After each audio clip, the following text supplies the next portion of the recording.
আসসালামু আলাইকুম রহমতুল্লাহ। আশা করি সবাই ভালো আছেন। তো আজকে আমি আপনাদের সামনে উপস্থিত হয়েছি।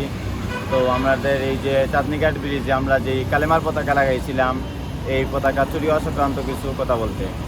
তো কালেমার পতাকা আমরা যখন লাগাইছিলাম, তো এর পরের দিন এই কালেমার পতাকাটা পুরো এই বাংলাদেশ জুড়ে একটা ব্যাপক সাড়া পড়েছে। তো আমরা এর ব্যাপক একটা সাড়া পাইছি। এরপরে এই গণমাধ্যমে এটা প্রচার হওয়ার পরেই দেখা যাচ্ছে যে পরের দিনেই এখান থেকে প্রায় 5টা পতাকা উধাও হয়ে যায়।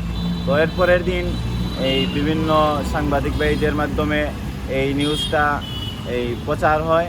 তো এরপরেই এদিন রাত্রে আবার একটি ভদ্রলোক আসলো, আসা এখান থেকে একটা পতাকা নিয়ে যাচ্ছে।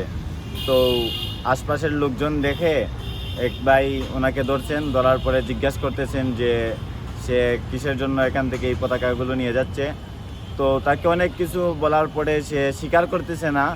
তারপর তাকে জিজ্ঞেস করার সময় তার কাছে কিছু অস্ত্র মিলে বা এই সময় আশপাশ থেকে কিছু লোক এখানের মধ্যে জমা হওয়ার পরে এখান থেকে তারা এই স্থানীয় চেয়ারম্যান বা মেম্বারের কথা বলে যে ওনাদের কাছে তাকে নিয়ে যাবেন এবং এটা একটা সমাধান তারা দিবেন বলে তাকে এখান থেকে নিয়ে যাওয়ার পরে তাদের আর কোনো তথ্য পাওয়া যায়নি। তারা এখন পর্যন্ত এর কোনো বিচার বা এই সমস্ত কোনো বিষয়ে কেউ যোগাযোগ করেনি। তো আমাদের মনের মধ্যে প্রশ্ন জাগে, অবশ্যই এর পিছনে কোনো একটা চক্র কাজ করতেছে।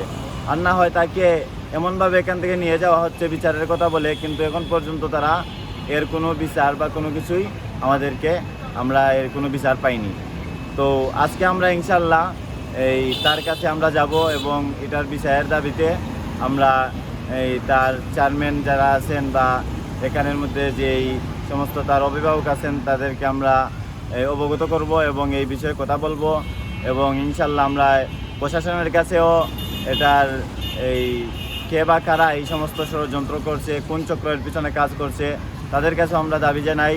কারণ বাংলাদেশকে যদি রক্ষা করতে হয়, বাংলাদেশের পতাকাকে যদি রক্ষা করতে হয়, তাইলে আগে আমাদেরকে উচিত হবে যে আমরা কালেমার পতাকাগুলোকেই রক্ষা করা। যদি আমরা কালেমার পতাকাকেই রক্ষা করতে পারি না, তাহলে আমরা কীভাবে বাংলাদেশকে বাঁচাবো, কীভাবে বাংলাদেশের পতাকাকে আমরা রক্ষা করব। তো আমাদের ইমানের দাবি, কোটি কোটি মুসলমানের দাবি।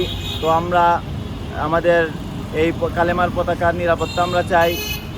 এদেশে যেন কালেমার পতাকাকে নিরাপত্তা দেওয়া হয়, মুসলমানদের অধিকার যেন আদায়ে তারা কোনো রকমের কোনো বাধা সৃষ্টি না হয়, মুসলমানদের যেন তারা প্রকৃতপক্ষে তাদের এই যে সমস্ত অধিকার আছে তারা অধিকার ফিরিয়ে পায়।